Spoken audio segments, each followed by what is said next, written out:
ఎమ్మెల్యేలు షాక్ ఇవ్వనున్నారా? కొన్ని రోజులుగా పార్టీ కార్యకలాపాలకు దూరంగా ఉంటున్న ఆ ఇద్దరు ఎమ్మెల్యేలు మరో 2 రోజుల్లో కారెక్కేందుకు రెడీ అవుతున్నారు అనే ప్రచారం జోరుగా జరుగుతోంది.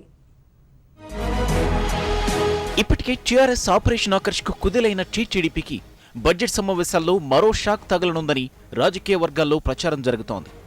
టీడీపీ నుంచి మరో 2 ఎమ్మెల్యేలు కారెక్కేందుకు సిద్ధమవుతున్నట్లు వార్తలు వినిపిస్తున్నాయి. ఎన్టీఆర్ భవన్లో సీఎం చంద్రబాబు అధ్యక్షతన తెలంగాణ టీడీపీ నేతలు సమావేశమయ్యారు. బడ్జెట్ సమావేశాల్లో అసెంబ్లీలో టీడీపీ అనుసరించాల్సిన వ్యూహంపై చర్చించారు. ఈ సమావేశానికి Jubilee Hills MLA Maganti Gopinath, Serilingampally MLA Arikepudi Gandhi డుమా కొట్టడంతో ఈ ఇద్దరు టీఆర్ఎస్ తీర్థం పుచ్చుకుంటారన్న అనుమానాలు మరింత బలపడుతున్నాయి.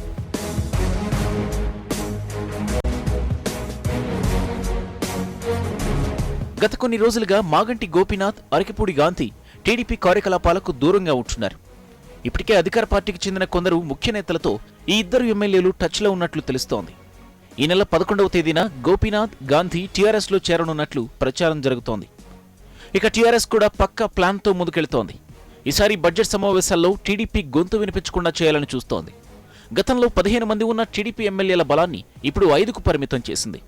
ఉన్న 5గురిలో మరో 2 టీఆర్ఎస్లో చేరితే టీడీపీకి మిగిలేది 3. వీరిలో రేవంత్ రెడ్డి, సండ్ర వెంకటవీరయ్య, ఆర్ కృష్ణయ్య ఉంటారు. ఇప్పటికే ఆర్ కృష్ణయ్య పార్టీలో ఉన్నాడో లేడో తెలియని పరిస్థితి. సో ఇక మిగిలింది రేవంత్, వీరయ్య మాత్రమే.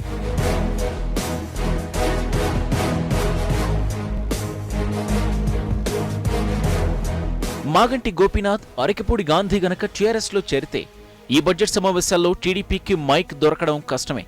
ఇలా టీడీపీని మానసికంగా దెబ్బతీసేందుకు టీఆర్ఎస్ అన్ని విధాలా ప్రయత్నాలు చేస్తోంది. ఇదే విషయానికి సంబంధించి మా రిపోర్టర్ రాజేష్ మరిన్ని వివరాలు అందిస్తారు. రాజేష్, చెప్పండి, టీడీపీ నుంచి ఏపీకి చెందిన తెలంగాణ ఎమ్మెల్యేలు వీళ్ళిద్దరూ కూడా పార్టీ మారితే పరిస్థితులు ఏ విధంగా ఉండబోతున్నాయి? లక్ష్మి, అసెంబ్లీ సమావేశాలకు ముందే టీడీపీకి మరో షాక్ ఉంది అధికార పార్టీ టీఆర్ఎస్ పార్టీ. ఇక ముఖ్యంగా ఏదైతే జూబ్లీస్ ఎమ్మెల్యే మాగంటి గోపీనాథ్, అదేవిధంగా చెరింగపల్లి ఎమ్మెల్యే అరికెపూడి గాంధీ వీళ్ళిద్దరు కూడా గత కొన్ని రోజులుగా పార్టీ కార్యక్రమాలకు దూరంగా ఉంటూ వస్తున్నారు. అయితే తన వ్యక్తిగత కారణాల వల్ల పార్టీ కార్యక్రమాలకు రావట్లేదని చెప్తున్నప్పటికీ కూడా వీళ్ళు ఇద్దరు ఎమ్మెల్యేలు కూడా టీఆర్ఎస్ పార్టీలో ఉన్న ముఖ్య నేతలతో ఫోన్ లో టచ్ లో ఉన్నారు. ఇక అఫీషియల్ గా రేపు 11వ తేదీ రోజు ఎల్లుండి టీఆర్ఎస్ పార్టీలో చేరుతున్నట్లు కూడా ఈ ఎమ్మెల్యేల అనుచరులు చెప్పడం జరిగింది. అయినప్పటికీ కూడా ఇప్పుడున్న 5గురిలో 2 పార్టీ మారితే ఇక టీడీపీలో ఉండేది కేవలం 3. మొత్తానికి ఏదైనప్పటికీ కూడా అసెంబ్లీ సమావేశాల ముందే మానసికంగా టీడీపీని తిప్పగొట్టే ప్రయత్నం అధికార పార్టీ చూస్తుందని చెప్పవచ్చు. ఇక ఈ 3 ఎమ్మెల్యేలో కూడా సండ్ర వెంకటవీరయ్య కూడా కొంత అనుమానాలు ఉన్నాయని చెప్పేసి కూడా కొందరు చెప్పడం జరుగుతుంది. ఎందుకంటే ఆయన కూడా టీఆర్ఎస్ నేతలతో కొంత టచ్ లో ఉన్నారు, అతను కూడా వస్తారని చెప్పేసి కూడా తెలుస్తుంది. ఇక ముఖ్యంగా నిన్న ఎర్రబెల్లి కూడా ఈ ఇద్దరు ఎమ్మెల్యేలతోటి కూడా సంతకాలు చేయించుకున్నట్టు కూడా ఉంది మాగంటి గోపీనాథ్, అదేవిధంగా అరికెపూడి గాంధీ. అంటే అఫీషియల్ గా అంటే మెజార్టీ సభ్యులంతా కూడా టీడీపీలో టీడీపీని విలీనం చేయాలని చెప్పేసి కూడా వీళ్ళు స్పీకర్ కూడా లేఖ ఇచ్చినట్టు సమాచారం ఉంది. నేను ఇద్దరితోటి ఎర్రబెల్లి దయాకర్ రావు సంతకాలు పెట్టించుకొని స్పీకర్ కూడా ఒక లెక్క కూడా ఇచ్చినట్లు సమాచారం. ఏదైనప్పటికీ కూడా టీడీపీకి మాత్రం 2 ఎమ్మెల్యేల తర్వాత కొంత ఇబ్బందికరమైన పరిస్థితిని చెప్పుకోవచ్చు లక్ష్మి. సో అంటే దాదాపుగా ఖాయమవుతున్నట్లుగానే కనబడుతోంది. మరి అటు చంద్రబాబు గానీ ఎవరైనా వీళ్ళతో మాట్లాడే ప్రయత్నాలు ఏమైనా చేశారా?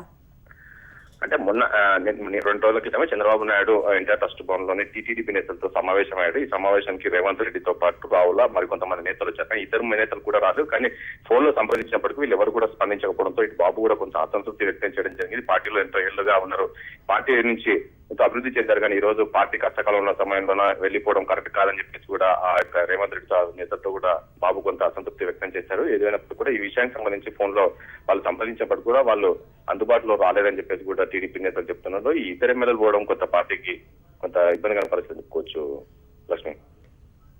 అయితే 2 ఎమ్మెల్యేలు ఒకవేళ టీఆర్ఎస్ లో చేరితే టీడీపీ పరిస్థితి ఏంటి? ఇప్పుడు అసెంబ్లీలో బలాబలాలు ఎలా ఉంటాయి? ఇప్పటికే ఎర్రబెల్లి దయాకర్ అంటే శాసనసభాపక్ష నేతగా తాను మారిన తర్వాత దాదాపుగా పార్టీ విలీనం చేయొచ్చు అన్న ఒక ఇదిని కూడా తీసుకొచ్చారు. ఈ నేపథ్యంలో ఇప్పుడు వీళ్ళిద్దరు కూడా వెళితే పరిస్థితి ఏ విధంగా ఉంటుందంటారు రాజేష్?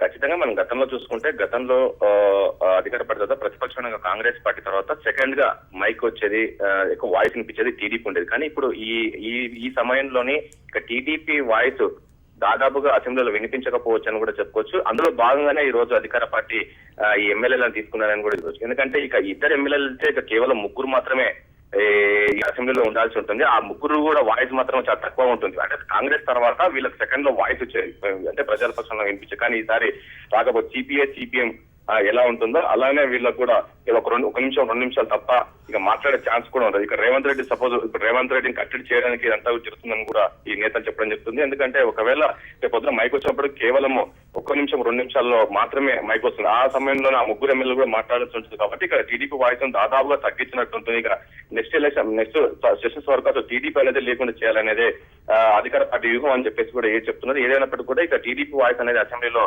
దాదాపు వినిపించకపోవచ్చు అనేది మాత్రం రాజకీయ వర్గాల్లో చర్చ జరుగుతుంది. Lakshmi, right, thank you very much Rajesh.